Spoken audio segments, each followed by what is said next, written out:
देखिए, ये जंग है उन लोगों के बीच में जो हिंदुस्तान को बेचना चाहते हैं, जो हिंदुस्तान की भूख में धंधा और फायदा देख रहे हैं, और लड़ने वो आया है जो 500 साल से तो सिख हाथ जोड़ के कह रहे हैं प्रसादा पाओ जी, लंगर छको जी।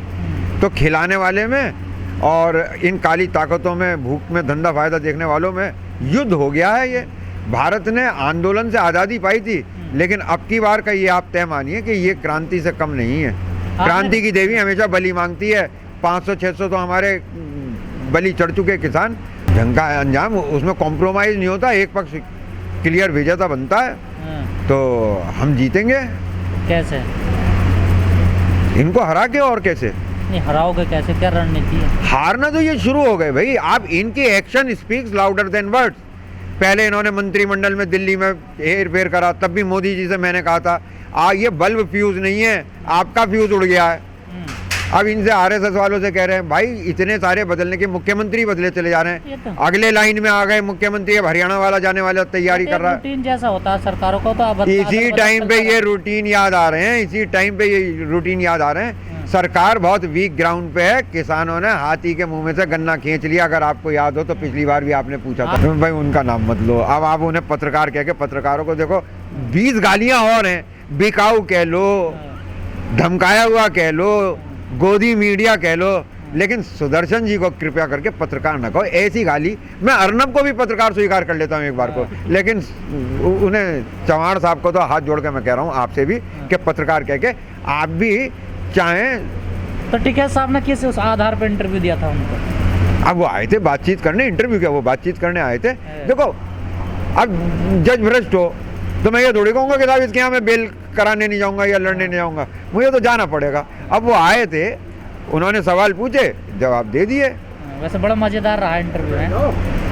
वो आदमी मज़ेदार है। अच्छा पूरा। वैसे राष्ट्रभक्ति तो है उनके अंदर। अच्छा वो राष्ट्र की परिभाषा बता दे चलो, इतना कर ले। मोहन भागवत जी इंग्लैंड गए, उन्होंने लौट के मुझे बताया, मैं तो साथ गया नहीं था, कि जब मैंने वहाँ पे नेशनलिज्म की बात करी तो वहाँ मेरे को एक ने बताया कि यहाँ इसे निगेटिव सेंस में लिया जाता है, ऐसी बात मत कीजिएगा।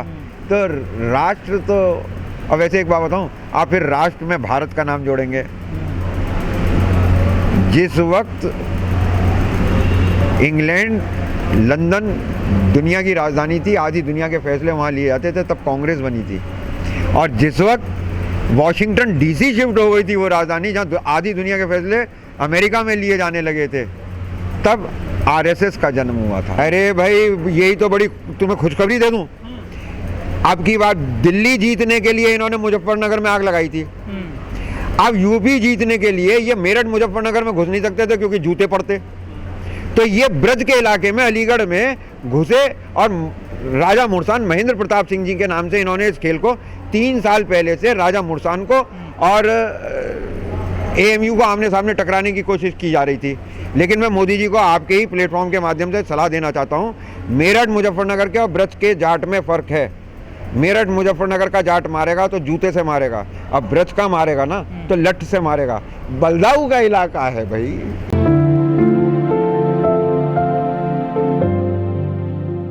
नहीं, घर ये कह के छोड़ा है मेरे दोस्त कि इनको गुजरात वापस भेजना है। तो लग तो निराब हो जाएंगे।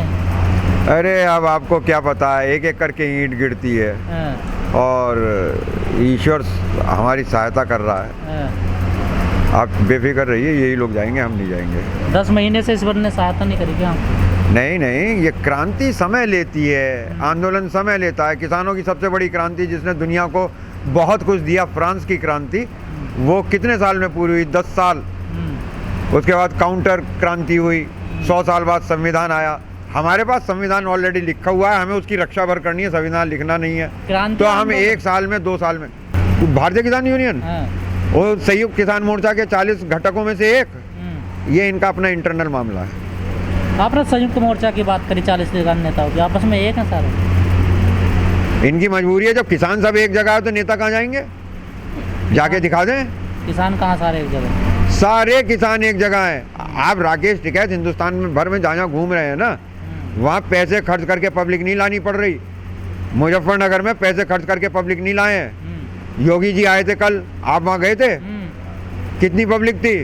जितने लोग लंगर में बर्तन मांज रहे थे मुजफ्फरनगर में, इतनी वहाँ टोटल पब्लिक थी।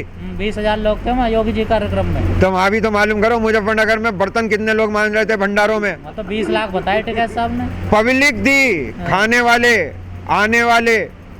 मैं तो बर्तन मांजने वाले कह रहा हूँ। 20,000 तो वहाँ बर्तन साफ कर रहे थे लगातार, ताकि पब्लिक खाती रहे, जाती रहे। मंत्री साहब ने कहा भीड़ से कुछ नहीं होता। कौन से वाले मंत्री जी ने? कृषि मंत्री जी ने नहीं कहा भीड़ से कोई कानून वापस। बलि का बकरा है, उसे कहने दो, उसकी चिंता। मैं तो चिंता कर गया था, मैंने कहा संजीव बालियान बोलने लग गए। अब तो उनको संजीव बालियान तो स्वागत कर रहे हैं आपका राजनीति में आना हो तो। देखो भाई, एक बात बताऊँ, राजनीति में हमें वो सलाह ना दें, उनकी दुर्गति हमने देख ली है। हम अराजनीतिक थे, बाबा महेंद्र सिंह टिकैत अराजनीतिक दे के गए हैं। राकेश टिकैत जी के भारतीय किसान यूनियन के, जिसमें आप मुझे भी अब शामिल कर सकते हैं। हमारे नसीब में चाणक्य बनना लिखा है, चंद्रगुप्त बनना नहीं लिखा है भाई। अब भारतीय किसान यूनियन शामिल हो गए अभी शाहीन बाग वाले ही अभी भी। कौन में? हाँ, आरोप लगते हैं ना आपको शाहीन बाग से। देखो वहाँ भी कानूनों का मामला था, यहाँ भी कानूनों का मामला है। शाहीन बाग वाले अपना बताते हैं और अब किसानों ने, मैंने भी थोड़ा सा चेंज देखा। आपको याद होगा एक बार दूध को लेके यहाँ पे थोड़ी सी झेंझे पे हो गई थी, तो मैंने ये कहा था भाई दूध के लिए लड़ने नहीं आए यहाँ तो अडानी अंबानी।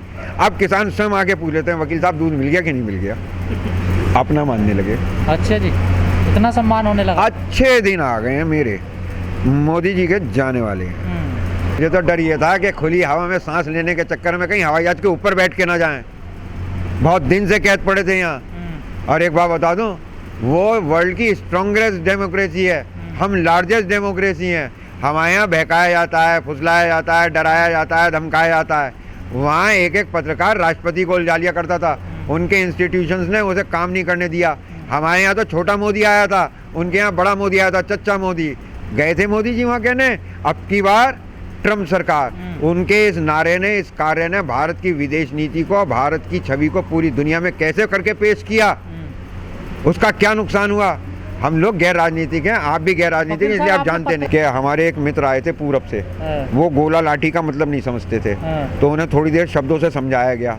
जब उनकी तब भी समझ में नहीं आया तो उनके दोनों घुटने और हाथ बांध के, और जब वो लाठी दे के ऊपर को उठाया तो बोले सब समझ में आ गया। तो मेरी भी तभी समझ में आया था, वरना मैं गोला लाठी की बात नहीं करता। हमारे यहाँ सजा दूसरी है। और आप मुझे क्या मानते हैं? बुद्धिजीवी व्यक्ति। मैं बम फेंकने वाला नहीं हूँ, मैं गोली चलाने वाला नहीं हूँ, लेकिन मैं आदमी की अंतरात्मा को उस हद तक जगाने की कोशिश करता हूँ। बनाने वाले तो नहीं हो कहीं, फिर वो किसी और से रहे हो। हाँ, वैचारिक बम कह सकते हैं आप, शब्दों से ही बनता है। मैं तो दिमाग में वो बीज डालता हूँ कि भाई तुम्हारे साथ अन्याय हो रहा है, तुम लड़ सकते हो तो लड़ लो, तुम्हें अगर अकेले डर लग रहा हो तो हम तुम्हारे साथ खड़े हैं। हम शाहीन बाग भी इनके साथ थे।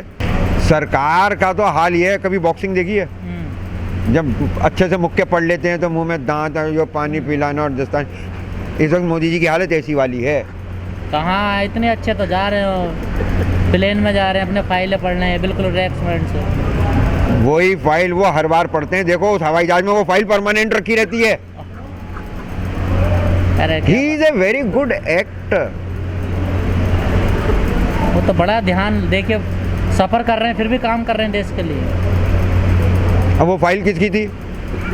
वो फाइल थी अफगानिस्तान से आई हुई उस हीरोइन की, जो अडानी के पोर्ट पे पकड़ी गई है। वो ये देख रहे थे कि वो कौन नालायक अफसर हैं जिन्होंने ये माल पकड़ लिया। ड्रग दो मुझे, ड्रग दो मुझे, चरस दो मुझे, पता नहीं क्या क्या मांग रहा था। अरे हमसे क्यों मांग रहा है भाई? गौतम जैन से मांग ले, सप्लाई भी कर लेगा। जैन से क्या दुश्मनी है आपकी? जैनों से नाम क्यों बदल रहे हो तुम? मेरी दुश्मनी क्या हो गई? क्यों हर बार जैन जैन जैन? उसका नाम नहीं है गौतम जैन। सब अडानी अंबानी के तमाम किसान आप जैन कहते हो। उनका नाम है गौतम जैन। और एक बात और बता दूं मैं आपको, अमित जैन कहते हो आप। कई कुछ दिन पहले तक थे, फिर 2 साल पहले उन्हें अचानक समझ में आया तो कहने नहीं मैं तो सनातनी बनिया हूँ, सनातनी बनिया हूँ। ऐसी गांधी जी, महात्मा गांधी की पहली जीवनी रोमा रोला ने लिखी थी और उसमें उनको जैन लिखा था। उसके बाद अंग्रेजों की ये समझ में आ गया कि हिंदुस्तान में महात्मा तो लाना पड़ेगा, लेकिन जैन महात्मा नहीं चलेगा। ये लिखने के चक्कर में ना दादरी में, वो गुजरों में लट चल रहा आपस में। गुजरों में नहीं, लिखने का चक्कर नहीं, गुजरों में नहीं चल रहा। ये गए थे नमाज बख्शवाने, रोजे गले पड़ गए। कौन? योगी जी हाँ, ये चाह ये रहे थे हाँ। कि भाई किसी पक्ष को खुश कर लें, हाँ। दोनों पक्ष खुश हो जाएं, नाराज कोई ना हो। वहाँ उन्हें थोड़ी मालूम था कि भाई ये सिविल का मुकदमा फौजदारी का बन जाएगा। भाई गुर्जर भी अपना क्लेम नहीं हटाएंगे, हाँ, और ईमानदारी की बात है कि गुर्जरों के साथ अन्याय हो रहा है। देखिए, अगर ऐसी बात है सम्मान वाली, हाँ। तो सड़कों का नाम रखने में मेरे को कोई एतराज़ नहीं है, हाँ। वो रखते रहें। इस वाली का भी रख दें, यहाँ इतने किसान क्रांति गेट का, यहाँ पे बाबा महेंद्र सिंह टिकैत की भी मूर्ति तो लगा खुद रख दें। लिया आपने। अरे नहीं नहीं, इसका भी वो ऑफिशियली कर दें, इस पे मूर्ति लगा दें। लेकिन मैं एक बात कहना चाहूँगा कि हम किसानों के सामने इस वक्त एक दिक्कत है। हाँ, हमारे महान नेता चौधरी अजीत सिंह, जो कि जेंटलमैन पॉलिटिशियन के रूप में जाने जाते थे, उनका देहांत कोरोना में हो गया। तो अब हमने एक समस्या ये है, उनका दाह संस्कार कोविड-19 के रूल्स का पालन करते हुए गुड़गांव में हो गया। अब हम जयंती पे और पुण्यतिथि पे उनके कहाँ फूल चढ़ाएं? तो किसान घाट पे स्मारक के लिए अगर मोदी जी इस कार्य को कर देते हैं तो हम उनका धन्यवाद करेंगे।